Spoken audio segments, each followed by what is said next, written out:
ایک دن جب کہ آفتاب غروب ہو رہا تھا، سید سردار مرزا غالب سے ملنے کو آئے۔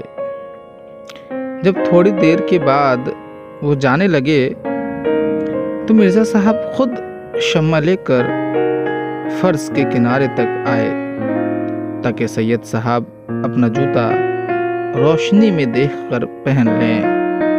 انہوں نے کہا، قبلہ، آپ نے کیوں تکلیف فرمائی؟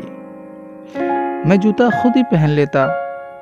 مرزا صاحب بولے، میں آپ کا جوتا دکھانے کو شمع نہیں لایا، بلکہ اس لیے لایا ہوں کہ کہیں آپ میرا جوتا نہ پہن جائیں۔